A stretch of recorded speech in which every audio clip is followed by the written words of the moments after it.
Bienvenue dans cette vidéo, on va parler de l'impact de l'IA dans le monde de la formation et on va décomposer ça en deux sujets. Le premier plus sur la partie marketing, donc l'acquisition de clients, et une deuxième partie sur la partie formation. Donc moi je vais plus parler sur cette partie marketing puisque j'ai une agence marketing et du coup je suis en plein dedans et on utilise un maximum l'IA. Et Jérôme, mon invité sur ce podcast, va plus parler de la partie formation. Est-ce que tu peux te présenter rapidement pour qu'on maximise le watch time, Jérôme? Je m'appelle Jérôme Dacugna. Ça fait 10 ans que je suis dans le milieu de la formation et j'accompagne des organismes de formation sur la gestion et l'organisation de leurs entités. Ok, top. Et moi, rapidement, donc agence marketing, comme je disais, spécialisée sur les webinaires et sur les challenges. Et du coup, on travaille principalement pour des infopreneurs. Comme on gère le tunnel de A à Z, on voit pas mal de choses, donc à la fois sur la partie publicité, sur la partie email, sur la partie automation. On touche un petit peu à tout. Du coup, ça nous donne un regard, on va dire, 360 sur ces sujets. Donc, on commence avec le marketing. Je pense qu'il y a 3 points clés sur lesquels l'IA contribue, et puis on va un petit peu débattre de ça. Il y a le copywriting, la création de contenu et la création de publicité. Donc, on va démarrer avec le copywriting. Nous, c'est honnêtement, là, depuis 1 an, l'impact le plus important, vraiment significatif, où tu peux maintenir le niveau de qualité que tu avais d'avant en divisant le temps par 4. Vraiment, je simplifie, mais en gros, mon associé qui historiquement faisait tout le copywriting, et puis maintenant, on a aussi quelqu'un, il me dit, avant, pour faire un plan détaillé, je mettais par exemple 2 jours, maintenant, une demi-journée, je peux faire le plan détaillé sur tout un événement, etc. Donc, on a littéralement divisé par 4 en maintenant le même niveau de qualité. Donc ça, c'est un premier point. Donc l'impact, il est fou. Et je pense aussi que ça te permet de monter en compétence ou en niveau pour ceux qui sont moyens. En fait, si tu étais 9 sur 10, l'IA, elle va pas te faire passer à 10 sur 10. Elle peut te maintenir à 8-9 en divisant le temps par 4.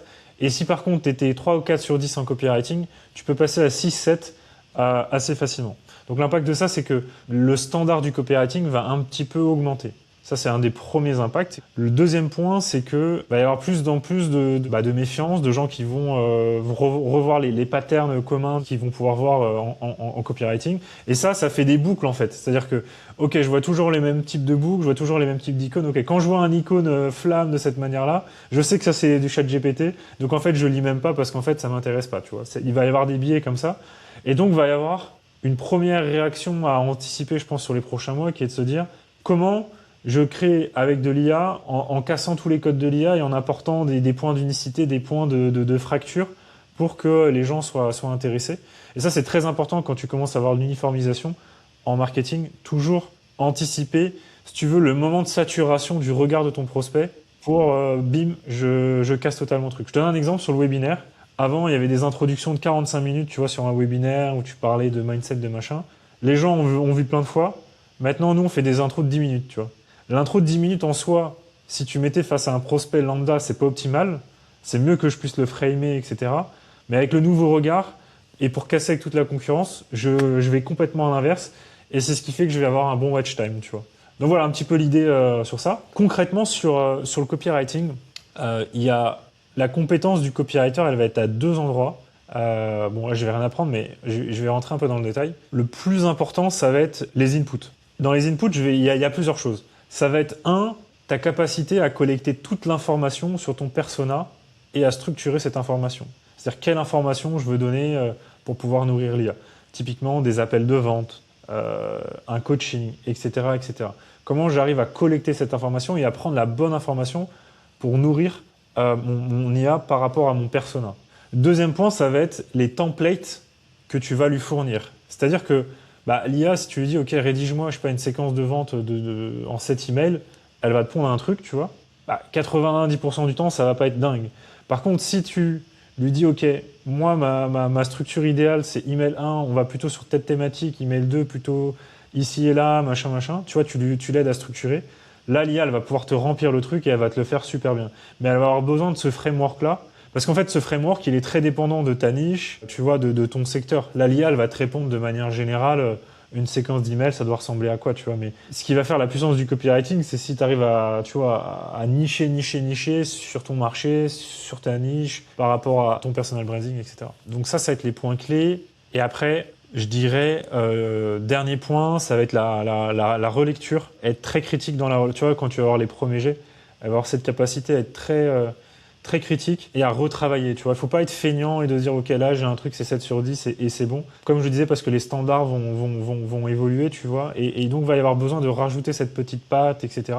Et d'ailleurs si tu vois qu'à la fin tes emails n'ont pas suffisamment cette petite patte croustillante qui fait que le prospect quand il va lire ton email il va être tout excité, et bah peut-être qu'il faut rajouter dans les inputs plus d'éléments un peu où ton client ou ton persona peut discuter, peut développer, peut raconter des anecdotes, et l'IA va se nourrir là-dedans.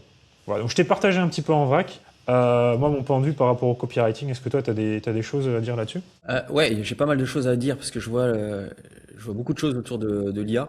Et ça, on voit qu'on est quand même dans un marché de disruption parce que finalement, l'IA est arrivée et maintenant, on se projette même sur le futur. Et j'ai vu récemment qu'on parle même de conquête spatiale, etc. Bon, un truc un peu incroyable. Si on revient sur Terre, l'IA a quand même un côté qui est pas forcément positif pour l'humain, dans le sens où, comme tu l'as dit et tu l'as très bien dit, les mauvais vont donner l'impression qu'ils sont bons et que les bons, bah, fondamentalement, eux, ils sont bons, mais on verra plus qu'ils sont bons. Et il restera en fait plus que deux catégories, c'est les mauvais bons et puis les très bons. Donc ça veut dire quoi? Ça veut dire qu'on pense, et il y a beaucoup de gens qui pensent que l'IA va remplacer l'humain. J'y crois pas du tout, pas en tout cas sur ces sujets-là, mais on pourrait même en débattre. Mais c'est que ça va faire l'inverse que de ce qu'on pense, c'est qu'on pense que ça va nous faciliter la vie. Et globalement, si on veut s'en sortir dans nos marchés, il va falloir être encore meilleur. Et il va falloir faire partie des meilleurs des meilleurs. Parce qu'avant, un bon, c'est pas grave, il était bon. Donc on prenait des prestats de bons ou on achetait des produits de bons. Mais comme c'est en train de le standard va remonter toute la classe du bas vers le milieu, il restera plus qu'une classe du bas en fait et une classe du haut. Et en fait, si tu restes bon, bah en fait, tu auras tout perdu avec l'IA. Parce que tu auras les mauvais qui vont être aussi bons que toi, mais tu seras pas suffisamment bon pour être extrêmement bon et être recruté sur des super missions. Et donc ça, je trouve ce côté un peu pervers qu'il faut prendre en considération. Parce que je te donne un exemple. Récemment, j'ai un client qui fait faire un développement par un développeur et je reçois le devis. Direct sur le devis, j'ai vu que c'était de l'IA. Dans les termes, etc. C'est pas des langages qu'un développeur classique, lambda, freelance parle. Donc là, je me dis, warning, alors positif ou négatif, parce que ce qu'il me montre, ça veut strictement rien dire. Mais ça donne l'illusion qu'il est bon pour quelqu'un qui ne connaît pas le secteur. Pour mon client, il dit, putain, il est génial, le mec, t'as vu le truc? Je dis, ouais, on va creuser. Et donc, comment on creuse? Ah, moi, je veux savoir s'il est bon. On fait un appel. Et bizarrement, entre ce qu'il me disait en appel et ce que j'ai vu sur son papier, c'était deux salles, deux ambiances. C'est-à-dire que quand tu le testes un peu techniquement, bah, tu sens qu'il est limité. En soi, c'est pas très grave parce que j'ai compris qu'il faisait du drop services. C'est-à-dire que lui, c'était une interface qui sous-traitait derrière à des équipes. Mais globalement, je veux pas acheter du drop services. Je veux acheter ce qu'il y a derrière. Donc, c'est pas très bon. Et deuxièmement, en fait, le problème, c'est que pour la plupart des gens, ce qu'il a envoyé, ça va faire du closing. Qu'est-ce qu'il va créer derrière? Il va créer que derrière, il va délivrer, ce qu'il va délivrer, il va pas être terrible. Et que fondamentalement, les gens vont, en effet, comme tu le dis sur l'étape 2, là, on est en phase d'euphorie, mais on va rentrer dans une phase de défiance. C'est-à-dire que tout ça va générer des mauvais résultats, avec l'illusion qu'ils étaient bons, et en fait, ils vont pas être bons. Et donc, globalement, il va y avoir la deuxième phase, et que tu disais qu'il faut anticiper. Et en fait, moi, c'est ce que j'appelle l'éducation du marché. C'est qu'aujourd'hui, on est à niveau zéro, et puis plus on va avancer, plus le marché va être éduqué. Mais ça, c'est valable avec l'IA, mais c'est valable en règle générale. Mais avec le marketing, en 2010, tu faisais une page de vente, tu avais la chance et la capacité de faire une page de vente sur Internet, tu faisais des ventes. Et des trucs tout moches, tu faisais des ventes. Bon, les gens, ils ont compris le truc. Donc après, on a été sur des webinaires, puis après sur du closing, et puis après sur des challenges, etc., etc. Mais l'IA, c'est pas l'IA qui va provoquer ça, c'est la consommation qu'on en a en fait. Globalement, on va être au courant qu'à un moment donné, en fait, finalement, ce qu'on voit, il faut pas le regarder parce que c'est qu'une illusion. Et donc, il faut trouver des patterns pour détecter en effet avec qui tu vas travailler, est-ce qu'il est bon, extrêmement bon, etc.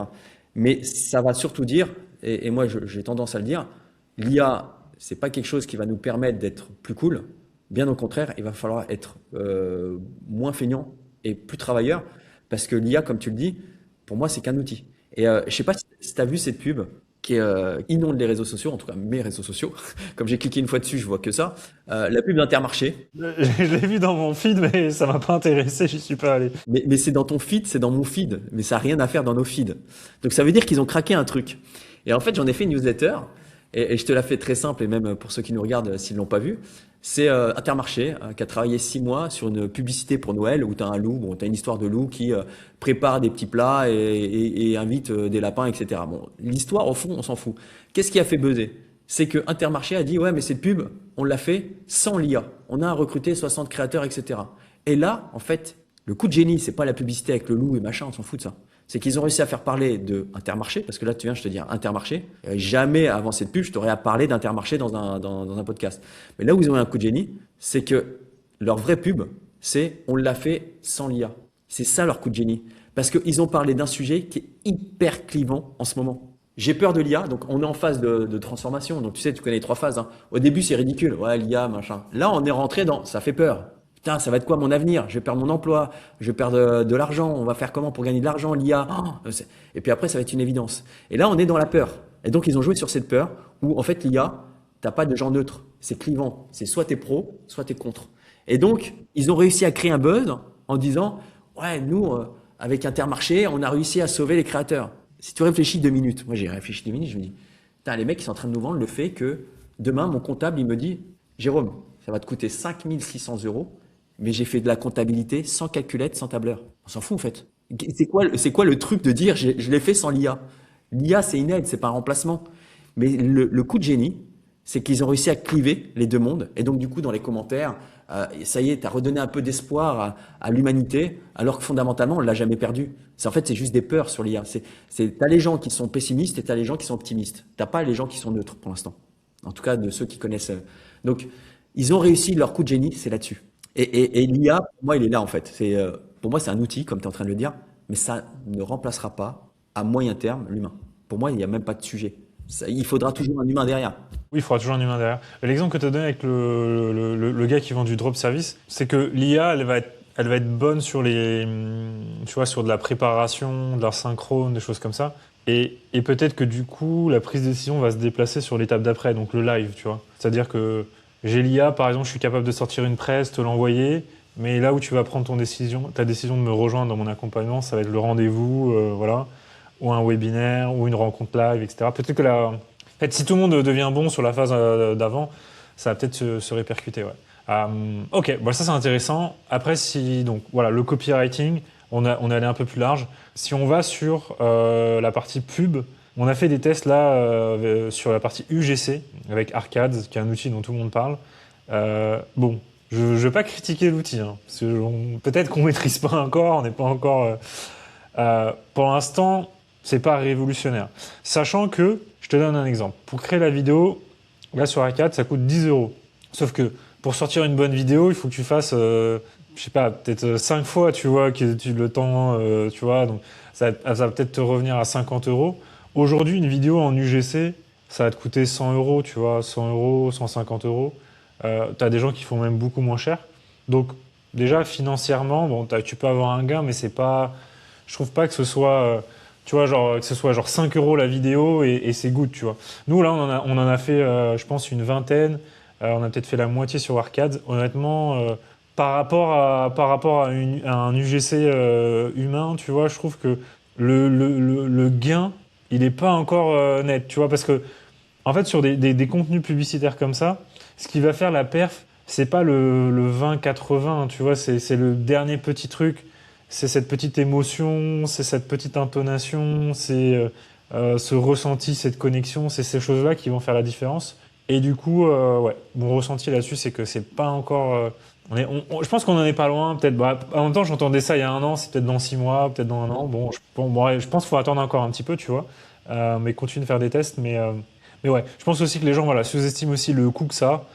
Aujourd'hui, générer des vidéos d'une minute en IA, ça coûte une blinde, hein. Alors après, sauf si tu as créé ta propre connexion, ton API, ton machin, voilà. Mais si tu passes par des boîtes type Arcade, ça a quand même un coût. et les tests ont quand même des coûts. Donc voilà, ça c'était un peu mon point de vue. Sur la création organique, je vois, j'ai pas encore vu de contenus qui ont vraiment pété type IA. J'ai vu quelques personnes. Les seules personnes qui marchent là-dedans, c'est des gens qui créent des avatars et qui vendent le fait de faire des avatars, tu vois. Mais quelqu'un qui utilise un avatar IA, par exemple, je sais pas, pour vendre des coachings minceurs, tu vois, ça j'ai pas vu. Encore de use case. Et franchement, s'il y a des gens du coup qui regardent cette vidéo qui ont des cas, bah, partagez-nous parce que ça sera super intéressant. Donc voilà, ma synthèse un petit peu aujourd'hui, c'est la partie copywriting game changer, mais ça je pense que tout le monde le sait. Faut juste bien bosser la partie input que j'évoquais. Et après, il faut vraiment anticiper la seconde phase qui fait que je pense que tout le monde s'améliore les standards. Donc du coup, ça veut dire la prise de décision qui va se décaler sur d'autres éléments. Donc déjà anticiper ça si on veut être en avance sur le marché. Ouais, moi, ce qui m'a marqué surtout sur la partie publicitaire et organique, je viendrai dessus, mais publicitaire, c'est pas tant la création, c'est l'usage de Meta, par exemple, parce que c'est quand même l'un des annonceurs le plus utilisé avec YouTube. Mais Meta, maintenant, ils ont complètement disrupté le truc. Grosso modo, ils ont dit, bon, ça y est, on siffle la fin de la récré. En gros, avant, les agences, elles avaient tout le temps des tips. Tiens, on va pousser un peu l'enchère, on va mettre telle configuration, etc. En fait, ils te vendaient une martingale qui avait pas de valeur ajoutée dans la globalité, mais qui te vendait cher parce que c'était les seuls à le détenir. Facebook, ils ont dit bon, on arrête parce qu'en fait, les paramétrages maintenant, c'est nous qui gérons et vous faites que de la création. Et pour moi, c'est le plus gros changement parce qu'ils ont remis la balle au centre en disant la pub, c'est quoi? C'est pas du paramétrage, c'est de la créa. Alors que avant, il y a encore quelques mois ou il y a quelques années, tu avais une mauvaise pub, mais avec un bon paramétrage, ça marchait. Ce qui est pas logique, ce qui est pas rationnel. Là, ils se disent non, paramétrage, c'est nous, vous faites plus que la ads, que la créa. Donc là, c'est un game changer. Et en plus, je crois qu'ils ont un step 2 qui va bientôt arriver, qui dit la créa, on va même pouvoir vous les faire pour vous. Donc ça veut dire quoi? Ça veut dire qu'on va aller encore plus dans la profondeur de la publicité, qui est c'est quoi l'angle que tu vas prendre en fait. La différence va se faire vraiment sur la qualité de ton positionnement, de ton marketing, de tes angles.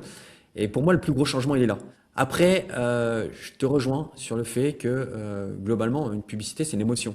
Une émotion avec une IA, pour le moment, ils n'ont pas réussi le truc. Alors j'ai vu qu'il y a des marques de luxe qui essayent d'avoir des égéries IA qui marchent plus ou moins bien parce qu'ils se disent bon, au moins, si on a une égérie, on maîtrise ses émotions parce que un humain, c'est un peu compliqué à gérer, donc on va essayer de faire ça. J'y crois pas du tout, mais pour moi, alors, je suis vraiment curieux qu'on regarde dans 30 ans et que j'ai totalement tort, mais pour moi, c'est ne pas comprendre la nature humaine. La nature humaine, c'est tu vas à un café, le serveur il te fait un sourire, il te dit un petit mot et t'es content, etc. C'est faire un câlin à sa femme, à son mari, et ça nous crée plein d'émotions. Enfin, la nature humaine, c'est avoir des peurs qui sont liées à notre enfance, etc. C'est ça qui nous fait vibrer, c'est ça qui fait nos vibrations internes, etc. Suivre une IA, enfin, je sais pas, ouais. Je sais pas, j'ai peut-être pas encore l'ouverture d'esprit, le mindset. Mais moi, je pense que tu as raison dans le sens où qu'est-ce qui fait que par exemple, tes vacances ont été géniales? Parce qu'en fait, c'est des montées d'émotions vers le haut, vers le bas. Globalement, ce qui nous fait kiffer, même dans ta boîte, si tout était facile, tu crois que tu apprécierais autant l'argent que tu gagnes? Ce qui nous fait apprécier le truc, c'est la difficulté. C'est tiens, j'ai galéré. Plus tu galères, et plus tu es content. Et d'ailleurs, il y a une marque qui a tout compris, c'est Ikea. Ils te font galérer à monter le meuble, et à la fin, tu dis, putain, c'est moi qui l'ai monté quand même. Donc, ils t'ont fait galérer. En plus, tu as payé pour galérer. Et à la fin, tu es content parce que c'est toi qui l'as fait. Donc, l'IA, pour moi, une fois de plus, c'est disruptif. Tous ceux qui essaient d'anticiper le futur, sachant que ça n'a jamais existé, c'est que des écrivains de science-fiction, peut être un professionnel. Parce que prédire ce qu'on ne sait pas, c'est complètement incroyable. Hein. Mais pour moi, c'est impossible. Et d'ailleurs, l'histoire nous le dit. Si tu prends l'exemple d'Amazon en 2013 ou 2014, tout le monde te disait quand le Kindle est sorti, c'est la fin du livre papier, c'est une révolution, c'est sûr, les libraires vont mourir, etc. Bon, ça c'était les prédictions sur un moment où il y a une disruption de la consommation du livre. Donc à ce moment-là, il y a les peurs qui parlent, attention c'est dangereux, tu sais les 3 phases à chaque fois. En fait, on est en 2025, donc maintenant on a la projection, on a 10 ans après, des livres papier, je crois qu'ils en vendent plus qu'en 2013, il me semble, hein. Faudrait vérifier, mais globalement, les libraires existent toujours. Les livres papier, moi j'en achète toujours autant, voire même plus, parce que c'est vrai que le Kindle c'est bien, mais c'est pas la même consommation que j'en fais. Je préfère quand même acheter du livre papier. sur des bonnes éditions. Et globalement, l'IA, c'est pareil, on est en train de faire des projections lunaires en pensant que le monde est binaire, c'est soit blanc, soit noir. Mais en fait, on marche pas comme ça. On marchera pas comme ça. Dans le futur, c'est pareil. On nous dit oui, ça va, les robots, les IA, tout ça vont nous remplacer. Comme tu l'as dit et tu l'as très bien dit, il y a quand même d'autres enjeux. Un, l'énergie. Deux, l'adoption de la technologie, etc. Ça s'est jamais fait en 5-10 ans. D'ailleurs, la preuve en est. Internet, ça fait combien? 25 ans que ça existe. Et moi, j'ai quand même des clients qui me posent des questions dans lesquelles les réponses se trouvent sur la première requête de Google. Mais je parle même pas d'IA. Donc fondamentalement, là me dire que dans 5 ans, on sera tous au chômage, j'ai du mal à y croire. Alors c'est sûr, ça va faire de la destruction d'emplois dans les grosses boîtes, mais pour moi, ça va pas disrupter ça va pas disrupter avec la violence qu'on est en train d'imaginer et que, comme tu le dis, bah, quand tu fais toi tes créas, il te faut quand même un humain qui va donner l'angle, qui va relire et globalement, l'IA ne remplace pas la compétence. Bien au contraire, elle l'amplifie, mais elle ne la remplace pas. Moi, j'ai vu des pages de vente faites par des gens qui ne savent pas ce qu'est une page de vente. C'est beau, c'est chouette, ça se lit bien, c'est propre, mais ça fait pas vendre. Et pour moi, il est là le sujet. Nous, l'impact que c'est que du coup, ça nous réduit le temps et du coup, c'est que tu peux faire plus d'A/B tests, tu peux faire plus de trucs. Je pense que du coup, ça. C'est de l'efficience. C'est de l'efficience pure. Mais au final, comment dire, à l'échelle humaine, quand tu rajoutes de l'efficience, tu rajoutes du travail pour tout le monde, je trouve. C'est-à-dire que avant, on pouvait faire une page, on était content parce qu'en fait, les compétiteurs, de toute façon, ils mettaient une page, ils mettaient un mois à la faire. Maintenant, on va devoir en faire 4 par mois, tu vois. Et donc, au final, personne n'a vraiment gagné, tu vois, parce que tout le monde doit level up son game, tu vois. Mais oui, puis c'est pas comme si on était dans un marché fini. On est infini. Quand on va être capable de produire plus, qu'est-ce qu'on va faire de notre temps mort? Bah, on va produire plus. La preuve en est, là, tu me dis, on va plus vite d'un côté, mais on fait plus d'A/B tests. Mais est-ce que à la fin, tu fais plus d'argent? Parce que Ouais, si voilà, ouais, c'est ça. c'est ça la question, parce que si tu remplaces ton temps libre par des A/B tests qui vont te faire gagner 1% de conversion, bah, en fait, tu as remplacé de l'efficience par de l'inefficience. Et donc, au final, c'est pour ça que l'argent, c'est pas le but en soi, mais c'est ton score. C'est est-ce que ce que tu as fait te produit plus? Moi, par exemple, j'étais un gros consommateur de vidéos YouTube. J'aime bien apprendre, détecter, voir les tendances, etc. Squeezie. Non. J'ai découvert Squeezie il y a pas très longtemps, donc découvert. J'ai vu une vidéo, la première vidéo de Squeezie il y a vraiment pas très longtemps. Comme quoi, c'est marrant que tu me parles de ça, parce que j'ai l'impression que c'était une IA qui a vu mon scroll. Mais non, non, c'est pas ça. Mais en fait, maintenant, je fais quoi? Je regarde même plus les vidéos. Je fais des résumés des vidéos. Parce qu'en fait, tu te rends compte que sur 30 minutes, tu as tout le temps comme un livre. Alors un livre, ça a des exemples, etc. Mais dans les vidéos, comme tout le monde utilise les mêmes scripts, tu sais qu'ils ont tous un, 2, 3, 4, 5. Moi, je veux la genèse, le jus, tu vois, le truc qui va me rapporter quelque chose. Et donc, c'est vrai que je suis passé peut-être de 2 heures de contenu YouTube par jour. Je te donne un chiffre complètement non maîtrisé et non mesuré, mais peut-être 2 heures à maintenant une demi-heure par semaine. Parce que tu sais, je les mets tous en enregistrement et une fois par semaine. Et en fait, en faisant ça, en plus, il y a des vidéos, je me dis, putain, elles étaient intéressantes sur le moment. Mais en fait, j'ai plus envie de la regarder parce que soit c'est périmé, soit en fait le sujet, il était bien. Tu sais, c'est un peu comme le magnète que tu achètes en vacances. Putain, c'est chouette, il est beau et tout. Et puis quand tu l'as à la maison, tu dis, ouais, finalement, je vais le mettre où, quoi. C'est un peu moche. Et donc là, c'est pareil, tu vois, sur YouTube, bah, le scroll fait qu'il y a des sujets qui te paraissent sur la dynamique intérieure. Et donc, j'ai gagné ce temps-là, mais je l'ai pas compensé. Je fais plus de sport. Et, en effet, c'est pas efficient, mais pour moi, c'est super intéressant parce que je peux faire plus de sport. Mais c'est vrai que, tu vois, je passais bien facilement 2 heures par jour, tu vois, à me renseigner, à regarder ce que faisaient les Américains, etc. Donc, pour moi, comme tu le dis, et je finirai là-dessus, on est en train de mettre le scénario du pire parce que la peur fait vendre. Ça, déjà, la peur fait vendre. S'il n'y a pas de peur, il n'y a pas d'audience sur BFM. Et d'ailleurs, BFM fait des audiences quand? Quand il y a des attentats, quand il y a des trucs comme ça. Globalement, tout le monde est sur BFM. Après, ils ont une chute de fréquentation. Donc, avoir peur, non. Mais par contre, anticiper le fait qu'il va falloir vraiment monter collectivement en compétences, je pense qu'il y a un intérêt. Et j'aurais tendance à même dire que l'IA est venue répondre à un problème majeur. C'est qu'aujourd'hui, remets-toi il y a 5 ans ou il y a 4 ans. C'était quoi le problème pour que tu développes ton agence? Et c'était quoi ton plus gros problème? Hormis de trouver des clients, je parle. Et imaginons que tu as des clients. Tu es dans l'abondance des clients. C'est Bah, quoi? c'est la team, hein, c'est avoir des gens compétents dans la team. Gens compétents dans la team. Qu'est-ce qu'est venu faire l'IA? Mettre augmenter l'efficience des gens compétents, pouvoir produire plus, et de rendre des gens incompétents un peu plus compétents. C'est tout ce que ça fait l'IA. En fait, ça a répondu à un problème majeur. Et toi, à ton échelle, c'est une chose, mais imagine des boîtes comme Atos, etc., qui cherchent des développeurs. ben, leur friction, c'était de rendre efficient leur team, de recruter. Moi, j'ai tout le temps entendu parler dans l'infoprenariat, j'arrive pas à recruter une personne pour faire les réseaux sociaux, je sais pas recruter un bon copywriter, etc., etc. Là, on a juste pris les bons copywriters, on leur a dit, bah, en fait, maintenant, tu vas travailler avec un client, bah, tu travailleras peut-être avec 10 parce que tu vas gagner en efficience. Donc, l'IA n'aurait pas existé si on avait tous fait le job en se formant, en étant bon, en travaillant, etc., etc. L'IA n'est venue que compenser un problème majeur qui est tout ce qui était lié à la prestation de service, donc l'école blanc, était limité par la capacité à recruter. Point barre. Il est là le sujet en fait. Ok, et on va passer du coup à la partie 2, plus sur... là, on a parlé de marketing, mais aussi de manière beaucoup plus large. Si sur la partie 2, on va se concentrer un peu plus sur la formation en tant que telle. Selon toi, l'IA, qu'est-ce que ça va changer dans la construction des formations, dans les coachings, dans tout ça? Voilà, c'est quoi un petit peu, toi, tes convictions? Alors, moi je suis en plein dedans. Et en plus, 80% de mes clients sont dans de la formation financée. Donc là, il y a des gros enjeux. Qu'est-ce que ça change? Beaucoup. Beaucoup de choses, beaucoup d'efficience. Par exemple, premier point de changement, c'est la création d'une formation. C'est-à-dire que maintenant, on est en mesure de créer des formations et des scénarios pédagogiques de façon plus rapide et de meilleure qualité. Donc, c'est ce qu'on appelle l'ingénierie pédagogique. Mais quand je dis beaucoup plus vite, c'est beaucoup plus vite. Avant, il fallait peut-être, je vais te dire une bêtise, mais parce que c'est sous-traité souvent ça, mais peut-être 2, 3 semaines. Aujourd'hui, je pense qu'en 3, 4 jours, à temps plein, tu arrives à sortir un super scénario de meilleure qualité. On va produire plus de contenu et de meilleure qualité. Parce que là, aujourd'hui, on parle d'efficience, mais je pense que demain, on va parler de collecter les datas et de collecter la data globale pour que on sache, service après-vente, service vente, les coachs vont nous donner des infos qui va nous dire que le produit, on va pouvoir l'orienter de telle ou telle manière. Donc pour l'instant, c'est une efficience de production et demain, je pense que ce sera une efficience de qualité. C'est qu'on fera des choses de meilleure qualité.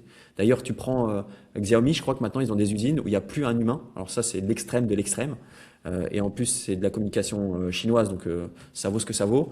Mais globalement, aujourd'hui, un téléphone, ça tombe rarement en panne quand tu les achètes. Parce que ils ont amélioré les process. Nous, on sera capable de faire ça dans nos produits. Du côté coach, on va pouvoir recentrer le formateur.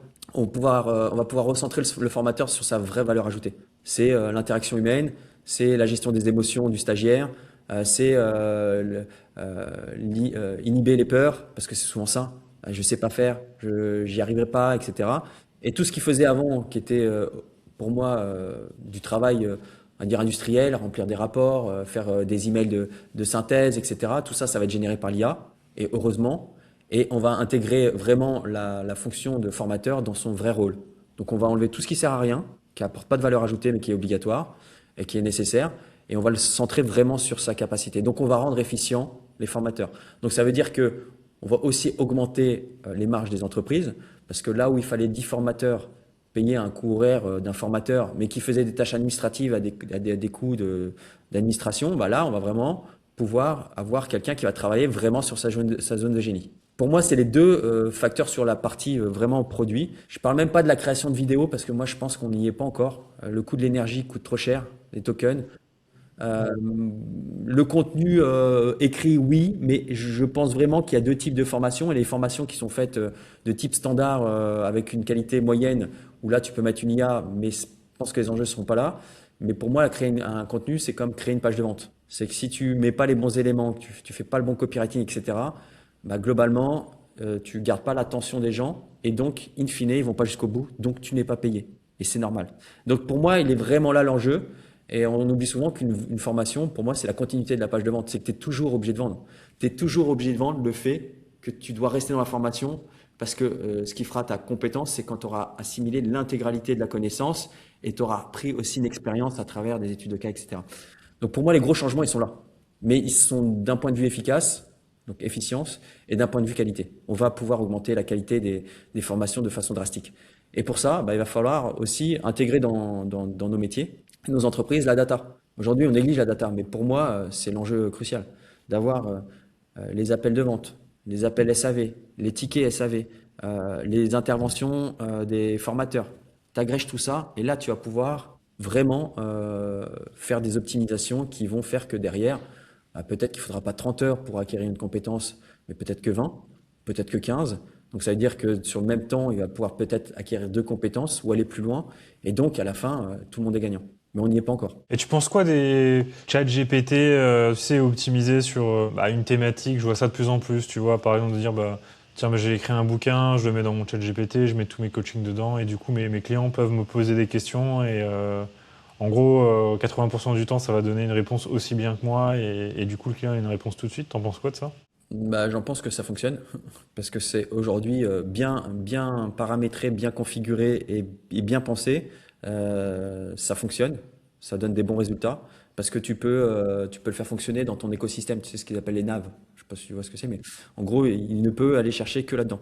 Et grosso modo, dans l'expérience, je te disais, où on est monté, on a scalé très fort un organisme de formation, bah forcément, quand tu scales très fort, derrière, tu as un autre service qui scale très fort qui est le SAV.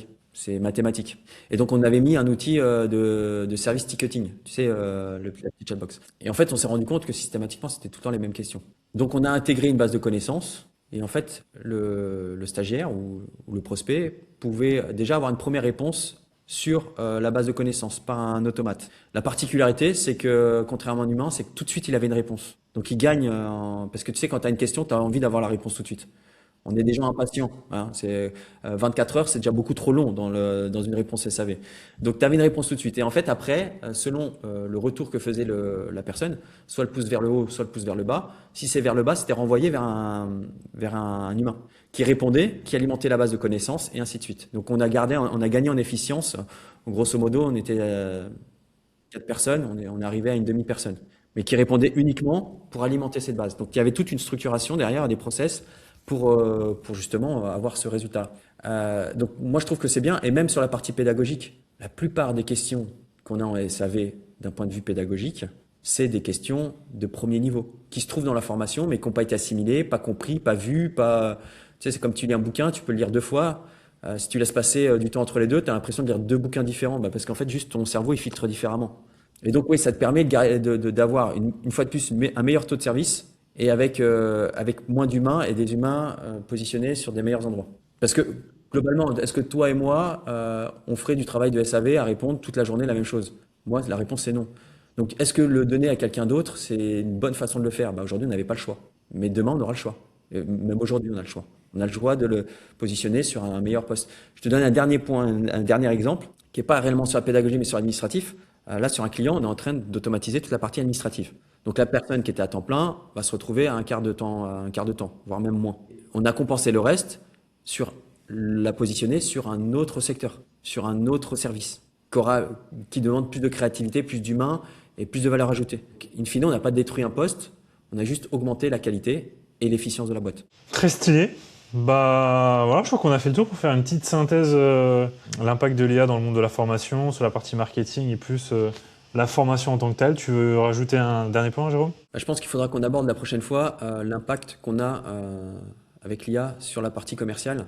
Parce qu'il y a un vrai sujet aujourd'hui que je vois dans les groupes, c'est est-ce qu'il faut mettre un setter IA, tu vois, par exemple? Est-ce que le setting IA me fonctionne ou pas? Et je pense qu'en fait, on se plante de sujet. Mais on pourra en parler dans un autre podcast. Mais je pense que la réponse, elle est pas celle qu'on voit partout. Elle est différente parce qu'on n'a pas bien défini ce qu'était un setter en fait. Attends, là, tu nous mets trop de suspense, vas-y. Non, mais c'est vrai, c'est vrai. Je pense que le rôle de setter, pour moi, c'est la prolongation d'une page de vente. Et donc, de dire est-ce qu'il faut que ça soit un humain ou pas un humain, la question, elle est pas là en fait. C'est quoi son rôle? Est-ce que c'est pas d'apporter des éléments préparatoires, etc. Et est-ce que fondamentalement, l'humain doit intervenir là, ou est-ce qu'il doit intervenir sur toute la partie? Et pour moi, une IA a tout son sens, mais dès l'instant que tu le présentes réellement comme une IA et pas comme un faux humain. Je pense qu'il est là l'enjeu. Mais on pourra le développer. Le problème de l'IA, c'est qu'on fait croire aux gens, et on veut faire croire aux gens que c'est un humain, alors que c'est pas un humain. Et est-ce qu'on a le choix? C'est aussi ça. Est-ce qu'on a le choix, tu vois? Est-ce que les gens écouteraient ou ça aurait le même impact si on disait que c'était une IA? C'est aussi un débat qu'on peut avoir. Je te pose la même question. Alors, est-ce que du coup, une page de vente remplace un humain ou pas? Est-ce que globalement, ça devrait être un vendeur qui devrait répéter ce qu'il y a sur une page de vente ou pas? Ouais, c'est une bonne métaphore. Bon, ok, c'est le teasing du coup. Avant, on faisait des ventes au téléphone jusqu'aux années 2010. Après, il y a eu la page de vente. Ça existait déjà avant, mais la page de vente qui a révolutionné en webinaire, etc. Et donc, in fine, ça veut dire qu'on a réussi à enlever la valeur humaine, parce qu'une page de vente, c'est pas un humain. Mais par contre, ce qu'on met dessus donne l'émotion suffisante pour passer à l'action. Donc le setter, et on pourra en discuter longuement là-dessus, le setter, pour moi, si dès l'instant que tu le mets au bon endroit et que tu informes que c'est de l'IA, mais que tu donnes non pas le fait que ça soit de l'IA, mais la valeur que ça va t'apporter pour l'appel, je pense que là, ça fonctionnera. Là, ça fonctionne pas parce qu'on veut faire croire que c'est un humain et que tous les retours négatifs qu'on voit, c'est ah bah tiens, à cet endroit-là, il a dit ça, c'est pas un humain, etc. Mais c'est pas un humain, l'IA. Il faut pas croire que l'IA ne sera jamais un humain. Ça restera que de l'artificiel. Mais on pourra en parler vivement là-dessus. Bon, bah, génial. Ok. Bah, je fais le mot de la fin. Donc, si vous avez kiffé l'épisode, déjà, première bonne nouvelle, c'est qu'avec Jérôme, on fait une petite série là, de podcasts. Donc, bah, on va parler de closing, on a parlé de CPF, on va parler de marketing, de pas mal de sujets. Donc, vous pouvez regarder les autres vidéos sur ma chaîne, vous pouvez mettre un commentaire, bien sûr. Et puis, si vous voulez rentrer en contact avec nous, vous pouvez écrire sur le LinkedIn de Jérôme. C'est ça, c'est le seul moyen de communiquer avec toi. Et pour moi, bah, ce sera sur Instagram. Donc, je vais mettre ce sera dans la description. I am David Varol. Voilà, si vous voulez discuter avec nous. Voilà, c'est la fin de l'épisode. Merci à tous. Merci, David.